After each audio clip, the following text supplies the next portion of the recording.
In my opinion, there will always be some people who want to cause harm to others, so it's a good idea to plan and prepare for that. When a mass shooting takes place, people use the phrase gun violence. What are we going to do to stop gun violence? And they usually call for stricter gun control laws, as if that would have prevented the mass shooting.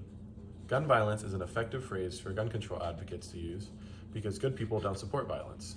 Some people think the US Constitution's Second Amendment is dangerous, that the right of the people to keep and bear arms shall not be infringed isn't such a good idea after all, because it allows mass shooters to get a firearm. I think it's important to scrutinize the issues of gun violence, gun control policies, and the incidents of mass shootings more deeply. In my opinion, more gun control laws aren't the solution.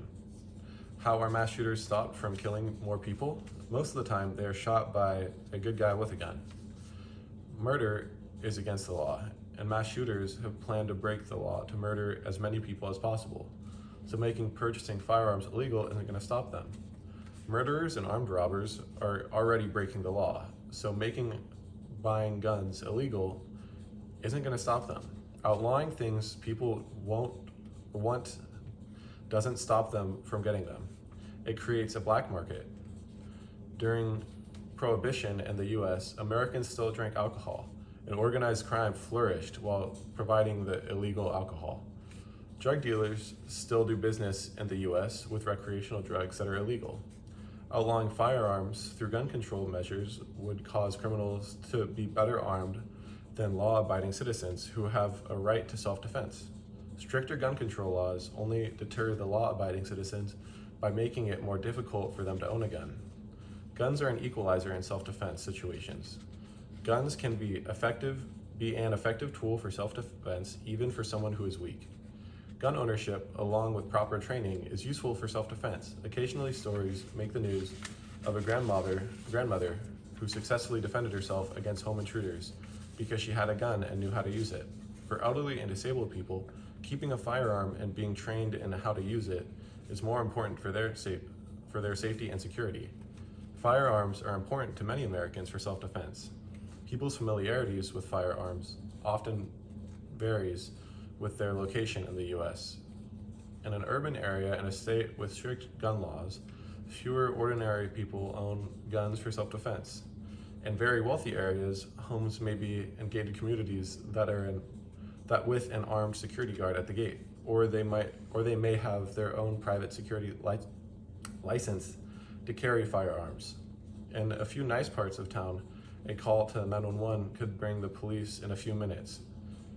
For Americans in that situation, stricter gun control laws that make it harder for the average person to purchase a firearm might not seem like a problem. However, in remote rural areas where a sheriff will be a long time in coming, it's understandable that people would want to own firearms for self-defense and for hunting, if that's how they feed their families. In a high-crime inner-city neighborhood, the police force might be understaffed or hesitant to respond in a dangerous neighborhood. And in that case, many Americans might want a gun for self-defense in a location where they can access it quickly in case of home invasion. In states like Alaska or Wyoming, with wildlife like bears or mountain lions, Americans might want a high-powered rifle on a hike in the forest with their dog. With the variations in the need for self-defense with firearms throughout America, it makes sense that laws governing firearms are regulated by the various states.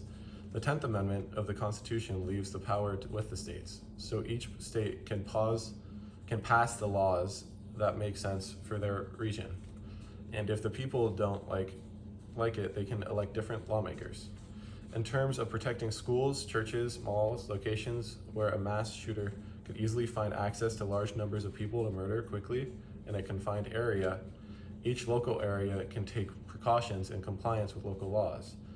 If the local lawmakers and police chiefs and the sheriffs don't do a good job protecting the people, they can be voted out and replaced.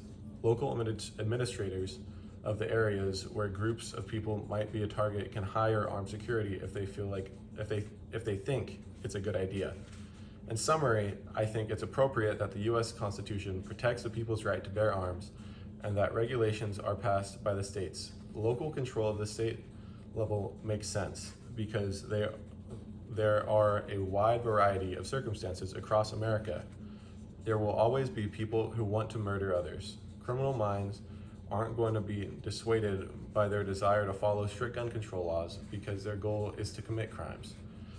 Local decisions could include hiring a retired police officer to guard a church service if members want an emergency plan, or hiring security for a school if the parents and administrators think it's a good idea.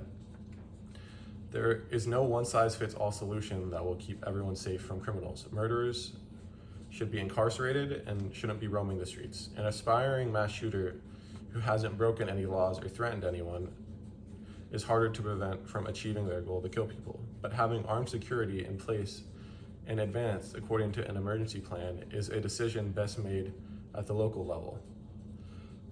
Eroding Americans' constitutional right to defend ourselves with firearms isn't something to be given up to reduce violence with guns. Having an emergency plan constructed at the local level, whether at a school, mall, church, or a residence, and whether to include firearms in that emergency plan, is a freedom that Americans should protect.